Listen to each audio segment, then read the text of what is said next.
we are going to learn some important points about oral hypoglycemic agents. First is your drugs, which causes secretion of insulin, increased secretion because they act on the potassium channels in the B cells, and these are your sulfonylureas. And second class is meglitinides. So these drugs will be ending in ide. For example, chlorpropamide, glipizide, glyburide. And the meglitinides are your ripaglinide and natiglinide. So chlorpropamide, glipizide, glyburide, ripaglinide, and natiglinide. All these ends in ide, and they act by releasing insulin. So the side effect will be hypoglycemia and weight gain. One specific for chlorpropamide is that it can cause SIADH and it can cause disulfiram like reaction. Coming to the second group of drugs, that is your biguanides.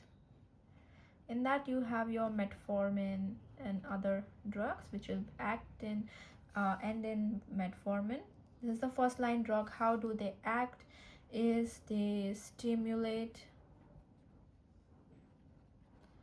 AMP kinase. They will increase insulin sensitivity and decrease insulin resistance, and they are useful in reducing CVS mortality in the patient. In fact, they can also reduce HbA1c to the maximum.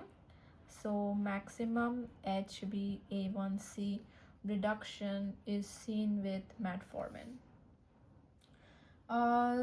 They can cause diarrhea, and a serious side effect is lactic acidosis. Hence, they are contraindicated in renal failure. And they can cause weight loss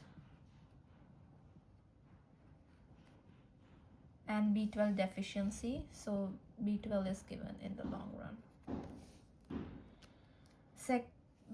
Another class of drug, newer drug, is thiazolidinium.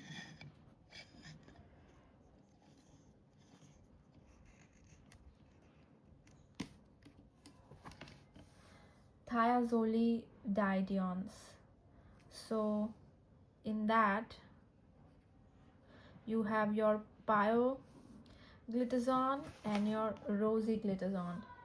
How do they act? They activate transcription regulator of PPAR gamma gene, reducing insulin resistance. So they also reduce insulin resistance by acting on PPAR gamma gene.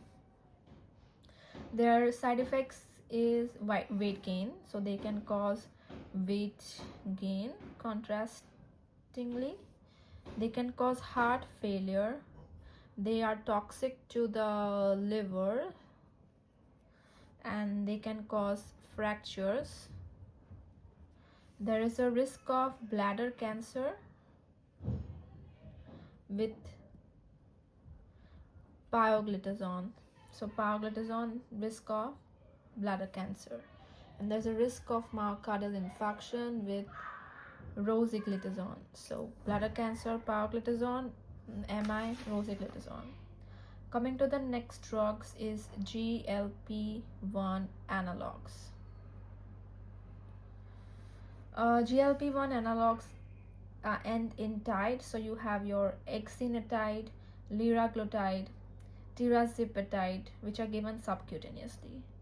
They increase glucose-dependent insulin secretion, decreasing glucagon secretion, and delays gastric emptying.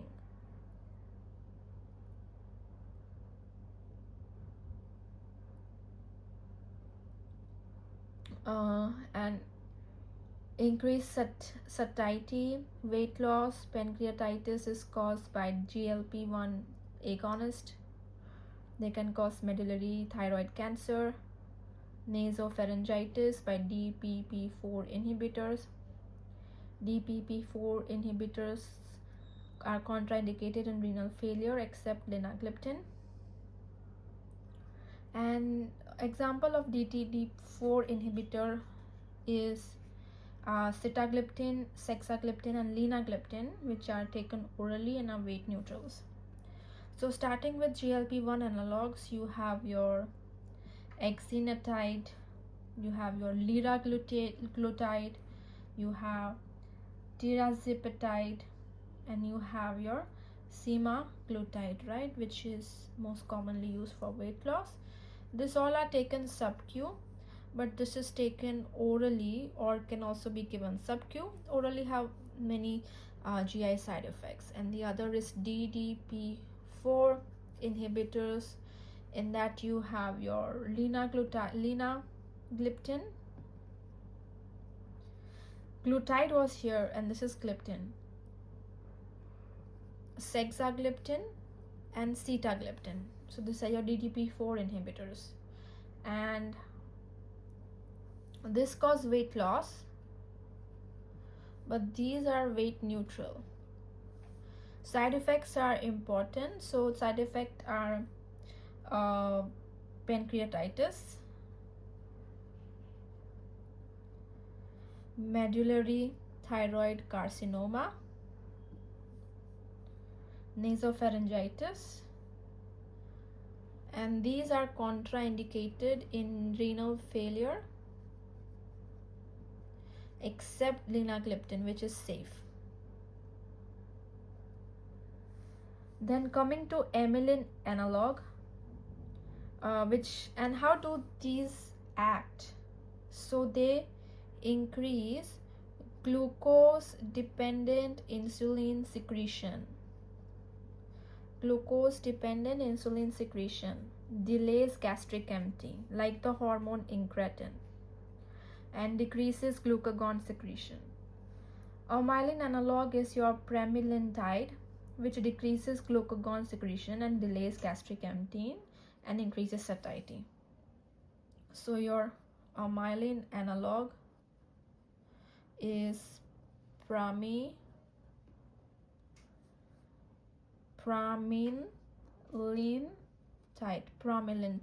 which decreases glucagon secretion and delays gastric emptying and increases satiety. Then coming to alpha glucosidase inhibitor is your acarbose and miglytol, which reduces intestinal disaccharide absorption, but it causes side effects like diarrhea, flatulence, and it is contraindicated in IBD.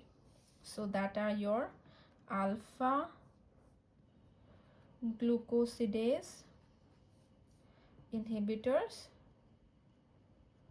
acarbose, miglytol. They will not let the disaccharides break down, no absorption, but will cause GI side effects and cannot be given in contraindicated inflammatory bowel disease. Coming to SGLT2 inhibitors, very important, canagliflozin and dapagliflozin, which increases renal glucose secretion, useful in CV, risk mortality, urinary tract infection, polyuria are the side effects, and weight loss can occur, candidiasis can occur, and Fournier's gangrene can occur. So your SGLT2 inhibitors are canagliflozin and dapagliflozin, right? Increase urinary excretion of glucose. They will reduce your CVS risk mortality, but they have side effects like obvious side effects, UTI, polyuria. They can cause weight loss, and they can also cause Fournier's gangrene, and they can also cause candidiasis because of the increased sugar. So these are the most common MCQs asked in oral hypoglycemic agent. Revising once again, increasing secretion by sulfonylureas and meglitinides, colpropamide, then your glipizide, then your another G is for glyburide, and meglitinides are repaglinides, and netiglinide will act on the potassium channel on the beta cells, and the pancreas will increase the secretion of insulin, so they can cause weight gain, and they are causing hypoglycemic episodes. Specific for chlorpromide is that it can cause SIADH, and it can cause disulfiram like reaction. Biguanide is your metformin like drugs which stimulates AMP kinase. It will increase the sensitivity to insulin. It reduces CVS mortality. It causes maximum HbA1c reduction. It is the first line drug, cannot be given in renal failure, will cause weight loss and vitamin B12 deficiency. Then comes to thiazolidineions, pioglitazone and rosiglitazone. Pioglitazone can cause bladder cancer. Rosiglitazone can cause MI, and they act reducing insulin resistance through PPAR gamma activation. They can cause weight gain, hepatic failure, heart failure, hepatotoxic, and fractures. GLP-1 analogs are your exenatide, liraglutide, tirzepatide, and semaglutide. These are given subcutaneously, these are given oral and subcutaneously. This reduce weight, and GPP are the only weight neutral drugs. So they are your linagliptin, sexagliptin, sitagliptin. Renal safe is your linagliptin. They can cause pancreatitis, nasopharyngitis, medullary thyroid cancer, and also they can cause I already said pancreatitis, so they are contraindicated in renal failure, but linagliptin is safe. Then coming to amylin analog is your pramlintide, which also reduces glucagon secretion and delays gastric emptying. Then your alpha glucosidase inhibitor is your acarbose which will cause GI side effects, contraindicated in IBD. And SGLT2 inhibitors is your canagliflozin and your dapagliflozin, which causes weight loss, Fournier's gangrene, and candidiasis, and it reduces CVS risk mortality. That's all.